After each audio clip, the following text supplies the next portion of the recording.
Hi hello ನಮಸ್ಕಾರ ಎಲ್ರಿಗೂ welcome to my YouTube channel the updated ಕನ್ನಡಿಗ.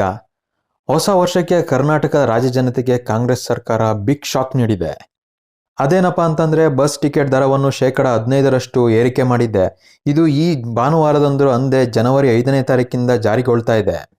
ಇನ್ನು ಯಾವ್ಯಾವ ಬಸ್ನಲ್ಲಿ ಟಿಕೆಟ್ ದರ ಏರಿಕೆ ಆಗ್ತಾ ಇದೆ ಅಂತ ಹೇಳಕ್ ಹೋದ್ರೆ KSRTC ಸಂಸ್ಥೆ ಅಡಿಯಲ್ಲಿ ಬರುವ 4 ನಿಗಮಗಳ ಬಸ್ ಟಿಕೆಟ್ ದರವನ್ನು ಏರಿಕೆ ಮಾಡಿದೆ.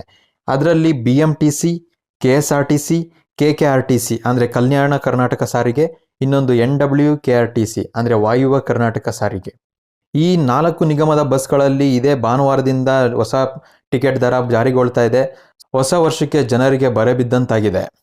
ಈ ವಿಚಾರವಾಗಿ ಜನಸಾಮಾನ್ಯರನ್ನು ಕೇಳಿದಾಗ ಅವರು ಹೆಣ್ಮಕ್ಳಿಗೆ ಶಕ್ತಿ ಯೋಜನೆ ಕೊಟ್ಬಿಟ್ಟು ಗಂಡು ಮಕ್ಕಳಿಗೆ ಕತ್ರಿ ಯೋಜನೆ ಕೊಡ್ತಾ ಇದ್ದಾರೆ ಅಂತ ಸರ್ಕಾರವನ್ನು ಕಾಲೆಳೆದಿದ್ದಾರೆ.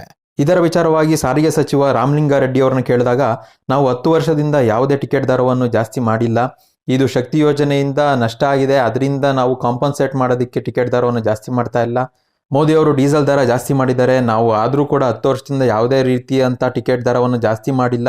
ಅದೇ ರೀತಿ ವರ್ಷವೂ ಕೂಡ KSRTC ಹಾಗೂ BMTC ನೌಕರರಿಗೆ ನಾವು ಸಂಬಳವನ್ನು ಜಾಸ್ತಿ ಮಾಡಬೇಕು, ಬಟ್ ಯಾವುದೇ ರೀತಿ ಅವರು ಬೇಡಿಕೆ ಎದುರು ನಾವು ಈಡೇರಿಸೋಕ್ಕಾಗ್ತಾ ಇಲ್ಲ, ಅದಕ್ಕೋಸ್ಕರ ಬೆಲೆ ಏರಿಕೆ ಅನಿವಾರ್ಯ ಅಂತ ಇದನ್ನ ಸಮರ್ಥನೆ ಮಾಡ್ಕೊಂಡಿದ್ದಾರೆ.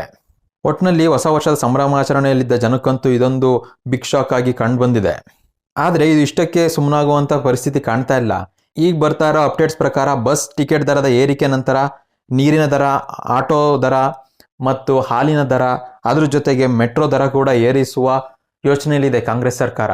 ಒಟ್ಟಿನಲ್ಲಿ ಗ್ಯಾರಂಟಿ ಯೋಜನೆ ಕೊಟ್ಬಿಟ್ಟು ಈ ರೀತಿ ಬೆಲೆ ಏರಿಕೆ ಮಾಡುವುದು ಜನರ ಆಕ್ರೋಶಕ್ಕೆ ಕಾರಣವಾಗುತ್ತಾ ಅದನ್ನ ಮುಂದಿನ ದಿನಗಳಲ್ಲೇ ಗೊತ್ತಾಗುತ್ತೆ.